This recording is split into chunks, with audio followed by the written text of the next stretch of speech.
Hey guys, I just wanted to offer just a quick cautionary tale on this episode as well. And I apologize that this is several weeks that we've had some sensitive content.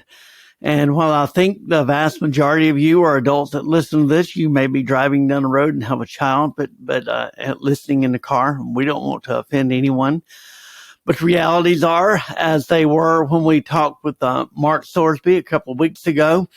This week's topic is about broken people, and we live in a broken world. And part of that, the way that brokenness manifests itself is in addictions, and particularly this week and the next week, we will be talking about pornography addiction. It is an increasingly sensitive issue, an increasing problem. People ask, what's this got to do with church planting? This has plenty to do with church planting. When you are ministering, when you're planting a church, the likelihood that you're going to encounter this are higher in a church plant because of the people that you attract. You're seen as a open community as opposed to a closed community. And so that is why people who are broken tend to be more attracted to church plants. That's not a bad thing. The church is a hospital for the sick, as they say. And of course, we are supposed to, when you're doing church planting, you're going to be in the community much more. And the likelihood that you'll probably be ministering to 10 times more people outside of your church than you will inside a church when you're doing a church plant, because you're just missional.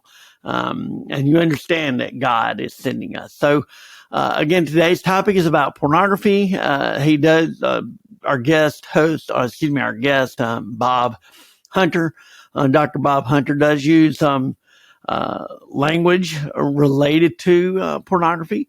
And so we just want to kind of give you that warning there. I hope you have a fantastic day. Like and subscribe, if you will. And just a reminder that my book and Desmond's book is available at Amazon or anywhere you buy books online. Or you can also go to book.revitalizingtoplant.com and get it for a discount. Have a great day. Thanks for listening. Again, if you'd like and subscribe, we have a lot of listeners, but we need people to subscribe and review it as well. Thanks. We have a whole generation of young people who've been sexually traumatized because they've been exposed to pornography at a very, very early age. And this is sexual trauma. Let's just, say what it is. So what you have then is, a lot of men who are not healed themselves. They're broken inside, and they have a very distorted view of themselves and human sexuality. And here's the thing, until they get healed, those inner conflicts will reign, and the emotional pain will drive them to find comfort in pornography. And there's no real comfort found in porn. It actually takes you deeper into your pain. But the emotional healing component often isn't addressed, and it needs to be. A man needs to get underneath all of those past traumas, the pain points. And when he does, he suddenly becomes empowered in the present, and he's able to recognize some of the reasons why he acts, thinks, and behaves in certain ways. So the emotional healing process is just absolutely critical. Marcus Aurelius said, "What we do in life echoes through eternity." What is your life echoing through eternity? Welcome to Echoes Through Eternity with Dr. Jeffrey Skinner. Our mission is to inspire, engage, and encourage leaders from across the globe to plant missional churches and be servant leaders. So join us and hear the stories of servant leaders reverberating lives as God echoes them through eternity. Brought to you by Missional Church Planting and Leadership Development and Dynamic Church Planting International. Welcome into Echoes Through Eternity. I am your host, Dr. Jeffrey D. Skinner. What is God echoing through your life today? I am joined in the studio today by a repeat guest, Dr. Bob Hunter. He was on one of our higher performing episodes, if not highest performing episodes that we've had. And it was on the subject of ministering to men. And so he and I were talking offline, having a conversation again, and just talking about some of the metrics of his podcast or his episode. And so he mentioned that He had another topic that he'd be interested in talking about that he feels like is part of the front lines of ministry, and that is the addiction to pornography. Last week, we interviewed a gentleman by the name of Mark Thorsby, who had written a book on forgiving the nightmare, and was abuse and sexual abuse and physical abuse and everything that he went through. And what what statistics tell you is that pornography and sexual abuse, there's an inextricable link between those two. And so we got Bob on today to talk about that. And then before we get to Bob, I did want to address just a quick question that I've had from some of our listeners out there wanting to know, what does this got to do with church planting? What does, you have so many different guests on. And well, number one, the show has never been about promoting me as a personality. I'm 56 years old. I'm not trying to be famous. Okay. I don't need fame. I don't have a face for fame. It's just not me. I don't seek that. This was all about lifting others up, right? Echoing the voices of the people that God is using that serve in anonymity. This is a huge world that we live in. And there are people that are serving God faithfully every day that we don't know about. And so I want to lift those voices up so that they get a platform, so that it shines a light on these things. Not everything God does is a Asbury revival, right? We love revivals. We love Asbury. We love the public things God does, but God does a lot in secret. Whatever we see on the surface of God is just the tip of the iceberg. There's so much more that's happening underneath. So that's first and foremost what this podcast is about. Now, how is it related to church planting? When you plant a church, you're going to be ministering to people. The days of the attractional church, at least for now in this season, is over. It's over. Right? It's over. So you're not going to plant a church and throw open the doors and just everybody come. Besides that, the attractional church model was never a healthy model because it resembled more of the Tower of Babel mentality, where we're growing empires and growing towers to show our own greatness as opposed to demonstrating the greatness of God, right? And so that was the attractional church model. I understood it. We want to get them in the door so we can get them saved. But the reality is in today's world, you're not going to out Disney. I don't care how big your church budget is. 12 Stone Church has 17,000 people on any given Sunday or any given week that they minister to. They can't out Disney. They don't have a budget big enough to compete with Disney or even Six Flags here. You can't compete with that entertainment. So if you're trying to create entertainment within your church to attract people, that's not what it's about. So church planting is missional. And missional is not a church ecclesiology. Missional is the theology of God. God was a God who sent himself. From the very beginning in Genesis, he sent himself to us, and then he continues to give himself away, to send himself over and over, and then sent his son, and then sends us. And one of the last acts, he breathes his breath of life into us and sends us out. And so as we're going out, in today's culture, we're not just preaching Jesus, we're preaching, how can Jesus help you? How can Jesus heal you? And so we have to be equipped. And these are people like Bob and the stories of Mark and John Comstock that we had last week, the discipleshipplace.org. These are Christians that are resourcing churches. They're people that are ministering to the people of God. They're on the front lines. And when you plant your church, these are the people that's going to be walking through your doors. In fact, before they walk through your door, you should be meeting them in the community. You'll be talking with these people in private. And today's topic is one of those topics that is extremely delicate. Not a lot of people want to talk about it because it's kind of the third rail. It's kind of a sensitive topic.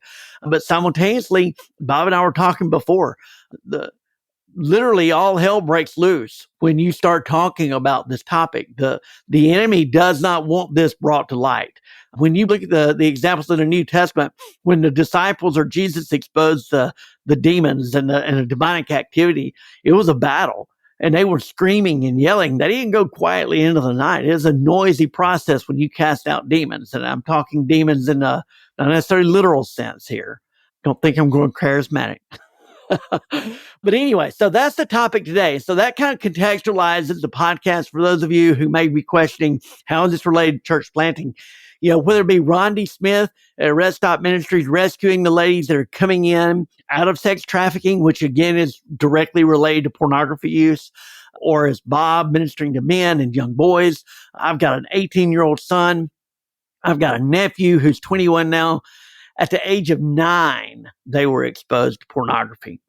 Not from me, through their phone or through the TV, and it doesn't have to be cable channels. This is, it's advertised openly in our culture. And then this is communicated to the young women out there, and it creates mental illness such as bulimia or anorexia and things like that. So it directly reflects the self-image of young ladies. I've got a daughter, and she doesn't have a Barbie figure. She's a pretty young lady, and she's a beautiful young lady. She loves God with all her heart, soul, mind, and strength. But she suffers from a body image because not disorder, but just a lack of confidence in her body image, because she doesn't fit that model that the world is lifting up as this is what you need to look like. And she's a pretty young lady, like I say, but she doesn't have that Barbie figure. She's an athlete. She does softball and she does tennis.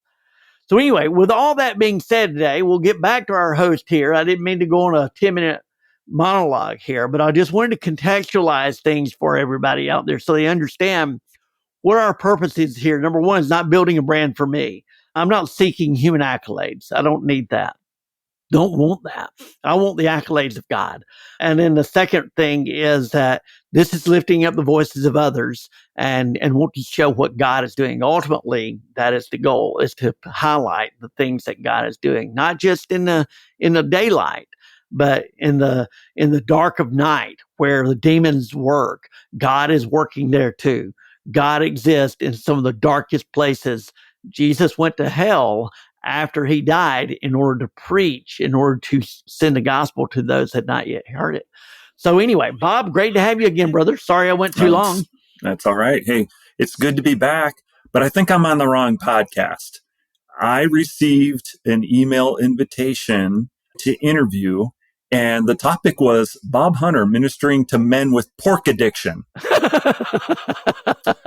That was an unintentional mistake on your part. But I thought to myself, you know what?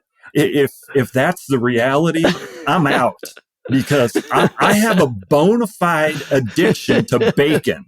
Okay. I had bacon for breakfast this morning. I mean, bacon and manhood go together. Just, hand in hand. Are you with me? I'm with you, brother. And look, now I've known some pastors that look like they have a pork addiction, but and at one time I was 300 pounds. I must have had some type of addiction to pork or something. Right. But anyway, even broccoli is good with bacon. It's just one of those things. So. Hey, bacon's good all by itself, my brother. Oh, just love me some bacon. But anyway, it's good to be back. And no, we're going to talk about, porn addiction. I'm just, honored to be a return guest. And let's just dive right into this. I think you've outlined the problem quite nicely, and you've set this up well. Basically, we are dealing with an epidemic of porn consumption in the church and in society. There's almost no distinguishable difference in terms of the level of consumption. And the church needs to be a bigger part of the solution. I think we all agree. That's not even in question. And we haven't been, unfortunately. In too many instances, there's been silence, deep, deep silence. And we haven't delivered redemption and restoration at the level that we need to. And in some cases, the church has been a hindrance because of the guilt and shame associated with this particular problem. It's like our dirty little secret that we don't want to come out and really talk about it in the open. So in some cases, the church has been a hindrance, but in those cases where the church has been bold enough to bring men into recovery, what I have found is that our approach to sexual addiction and recovery is often one-dimensional. And what is needed is a multi-pronged attack plan. So I'm going to describe a possible way forward. Again, there are many different ways to approach this, but in the years that I've been dealing with sexual addiction and I have been trained on the subject, I'm no expert, but I did for several years sit under Dr. Ted Roberts, who was the founder of Pure Desire Ministries. and the Conquer series, which is, a gold standard in educating men and treating men in the context of the local church. So I have the advantage of all the things that were imparted to me by Dr. Roberts, who is a certified sex therapist.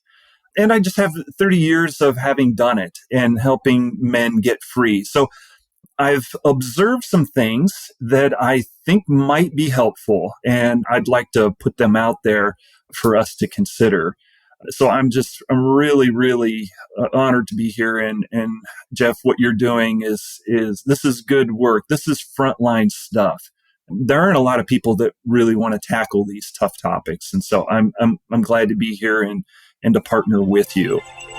Well, I appreciate that. But yeah, let's dive right in here and let's get started. So what would you say would be the first, when, let's say someone recognizes that porn, because let's be honest, the culture normalizes it, right? The news, I've heard mainstream media news and mainstream media personalities laugh at porn and just kind of casually mention it. I remember, now this is 25 years ago, I first gotten into ministry, serving in the local church, not as a lead pastor at this point. This is when I was not yet ordained. I was still serving as an associate at the time. And it was a marriage retreat. And the topic came up at marriage retreat of using pornography within the context of marriage. And it was a literal question. I mean, as if from a Christian leader within a church. Hey, so we recognize that pornography is not a good thing, and this is before the internet. This is when it was VHS, right? Not before streaming services or anything. It's okay to use it within the context of marriage, right? And just the speaker's face went white. I mean, just because there was this level of normalization, and this was 25 years ago. Just let's fast forward to today. It's everywhere, right? Let's assume we're going to take the approach that pornography is bad, right? We're just going to say, no matter what people want to normalize, I can normalize murder. It's wrong. Period. Yeah. Well, what I would we're say going to to take that stance. It's very interesting how, I feel a bit of a shift, and pornography consumption has been declared a public health concern in many states. So what I'm saying to you is that while, yes, it has been normalized and ignored, and, that's just things that men do. Men like to look because they're visual and all that. Yes, there is that component. However, the world is catching up to this. And we're seeing that, people in the secular realm have awakened to this issue and have recognized it as a public health concern. I know that there are many who are in the field of counseling and sexual recovery, addiction therapies, etc. That their approach is purely secular, but they recognize that this is a problem. And I wonder, it's really refreshing to me to see that development. And in some cases, they're beating us at their own game, Jeff, at our own game. We should be the ones on the front line. And the church is not. Quite often, the church is not a part of the solution. We're part of the problem. And so we need to be a bigger part of the solution. And so hopefully this discussion will, catalyze some interest and, hopefully facilitate some healing. We need to get in the game and have a more redemptive presence. So some things, where to begin with this conversation? Well, years ago, I did a workshop on this topic, and I called it Cracking the Code. So cracking the code to porn addiction, particularly as it pertains to men. Though women, this is becoming a very, very, it's a growing problem among women as well. So I'd like our listeners to consider 5 parts or 5 components of that plan, of that multi-pronged attack plan. And at the end, I'll kind of wrap it all up and put a bow on it. But the first component would be education. There's a whole lot of science here that needs to be addressed. And I believe the science is bringing those in the secular realm to a better understanding of just how detrimental this is to our sexual health.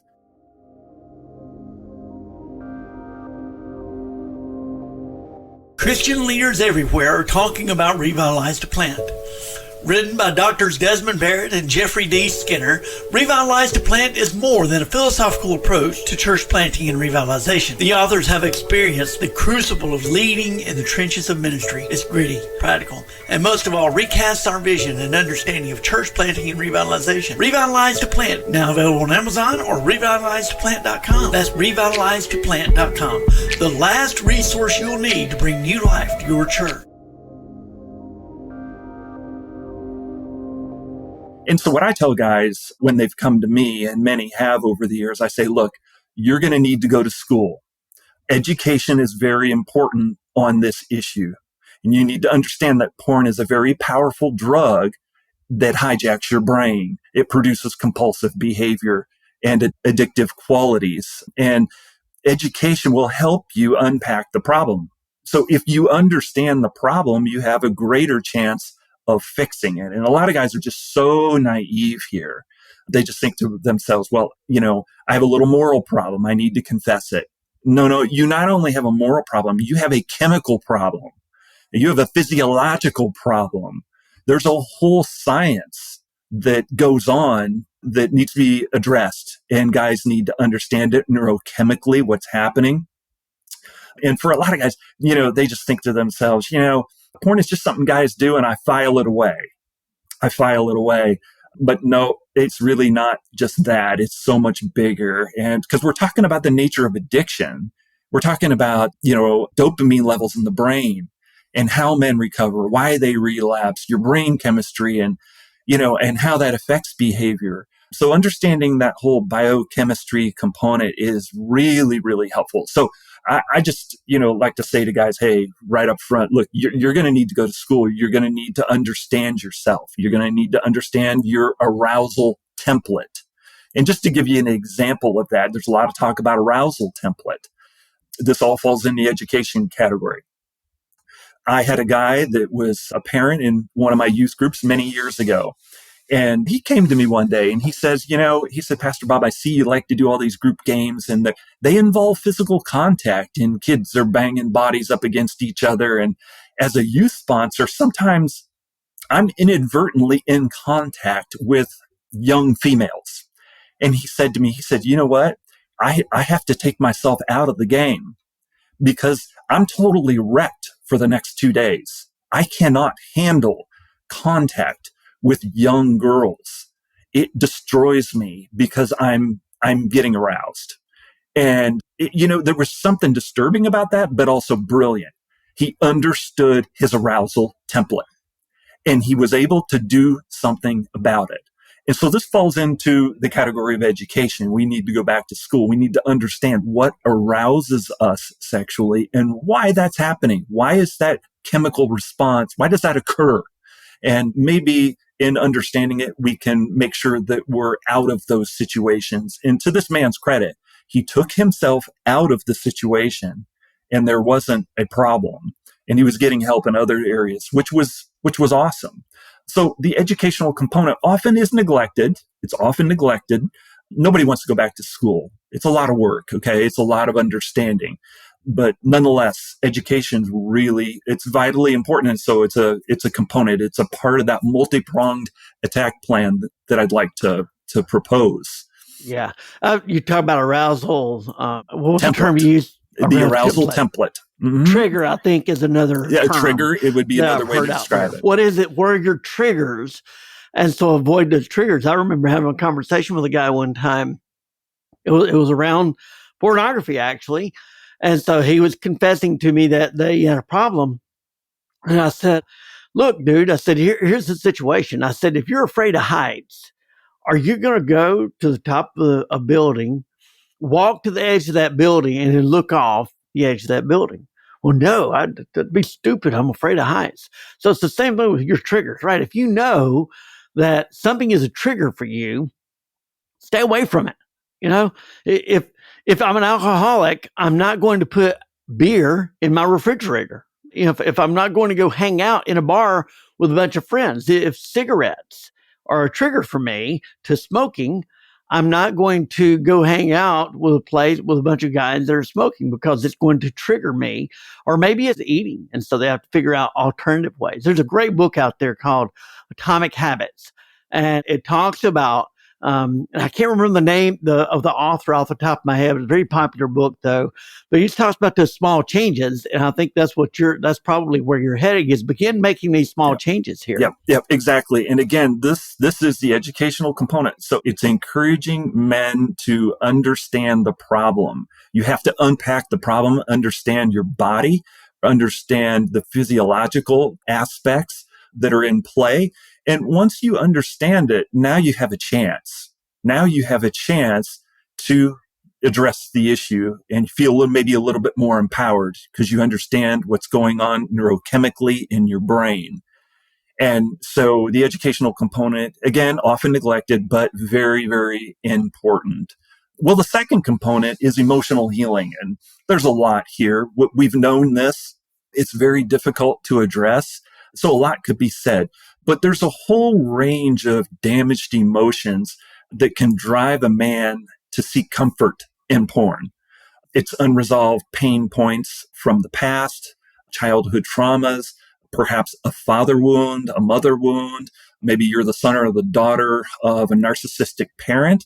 And there's all kinds of things that are going on neurologically.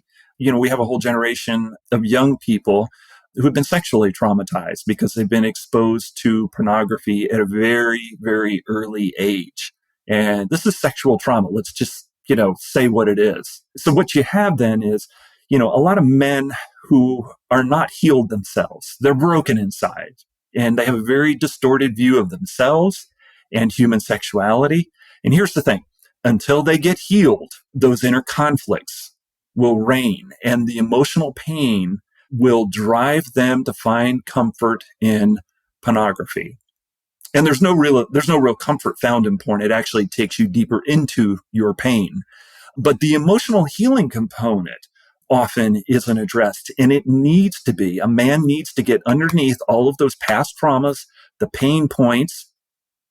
And when he does, he suddenly becomes empowered in the present, and he's able to recognize some of the reasons why he acts, thinks, and behaves in certain ways. So the emotional healing process is just absolutely critical. Now, Dr. Ted Roberts did an incredible amount of work on this topic. And I was privileged to sit under him. And he would often share his own story. He had abusive stepfathers and there was alcoholism in the home and a lot of physical abuse, verbal abuse, etc. And a lot of men today they're just broken men seeking comfort. And there's no comfort to be found in porn because, again, it takes us deeper into our pain. But the healing ministry of the church is so critical here.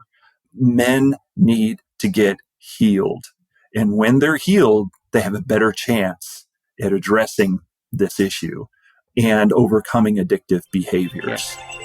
Do you want to grow and multiply your church? Perhaps you need help launching a new church or even a Christian ministry like a coffee shop or something else. Do you find yourself struggling just to recruit volunteers week after week? Is your church in need of new life? Maybe you're fresh out of seminary and the organizational leadership called you with an opportunity and you realize that opportunity needs a fresh start. Or perhaps you're a church planter. You've been going it alone for a while now and you're exhausted, lonely, and doubting your call.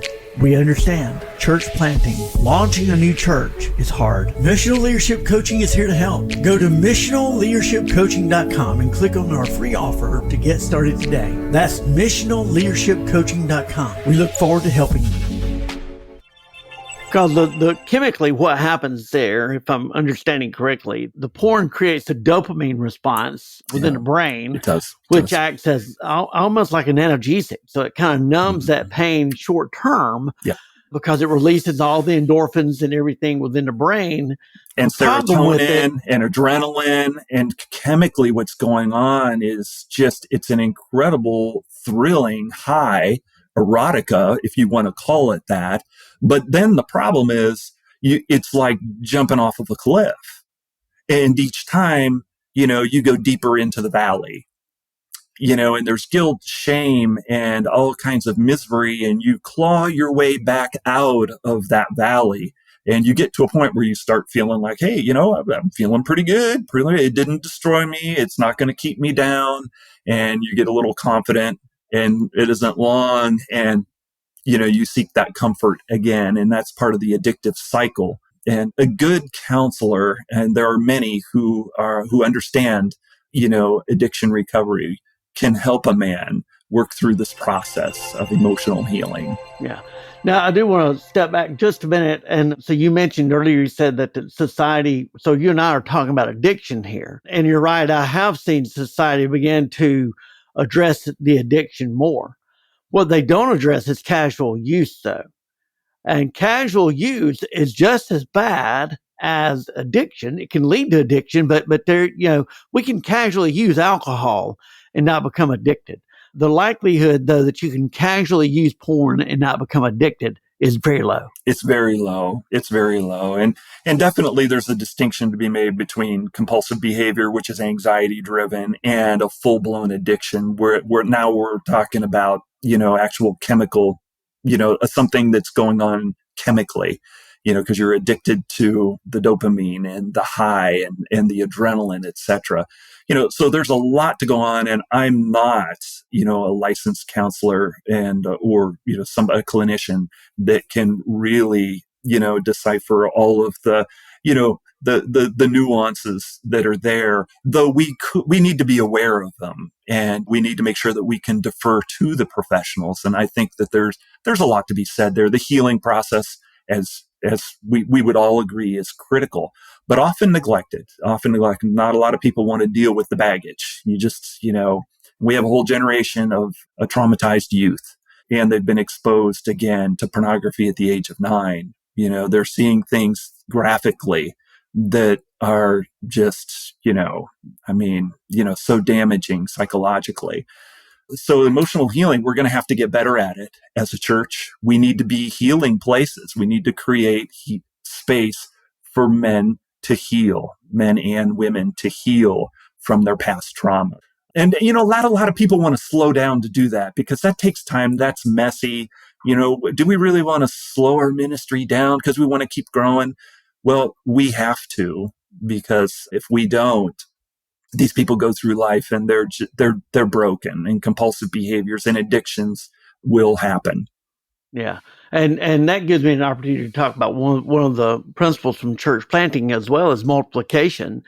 And you've got to have a team around you of what you're doing. And so you talk about slowing down your ministry. Part of slowing down is building that foundation and building that team around you so that you have enough people around you that can help care for these people as they come in. Because again, when you're planting a church, you will get a lot of broken people that come in. In fact, the vast majority of people that will come to your church or that you will run across in your ministry there will be but those that are severely broken. Just because the established church, whether or not it is a fair assessment or not, can be debated. But the reality is the perception of the established church is we don't have room for the broken within our midst. What we want are the nice, and I shouldn't say well-heeled, but the difference between, I think, between some of the established church Christians and those outside the church is we've just learned to hide our sin a little bit better. And so it's not that we're better off, but we at least have that perception, and the pastor can go on and the board can go along doing their ministry without the interruption of having to actually do ministry, so to speak. I want to remind everyone, too, that Revitalize to Plant, reshaping the established church to plant churches, is available on Amazon or anywhere, Wolfenstock, anywhere you want to buy books, Books A Million, or you can go to book.revitalizetoplant.com. And there you can get a discount on for $15. I think it lists for $19 on Amazon. But I'll even pay the shipping through the USPS, United States Postal Service. I'll pay the shipping if you want to purchase it directly from me. Again, that's $15. It doesn't matter either way. But revitalizetoplant.com. And you all, it's been great being here. I appreciate it. Like and subscribe, if you will. A lot of people listen to this. We get about 2,000 downloads per episode. We're in the top 17% of all podcasts, which is great. This is just a testimony to people wanting to hear the story of God, and all that is good. But I'd encourage you to subscribe and then share it with your friends, because the subscriber base is what will help us get these voices out there, right? I've told you this is not about me. It cost me money to produce this podcast. I paid over $1,000 last year just in podcast promotion, production, and the tools to edit. The hosting of the podcast is not free. All these things, I'd encourage you to please like and subscribe, if you will. Thanks a lot. And that's the end of part 1. We'll release part 2 as a bonus episode later in the week. Remember to like and subscribe. Never miss an episode. You can be a co-creator with God by helping to echo our guest voices. Share our episodes with friends and family and on your own social media accounts. Give us positive 5-star reviews.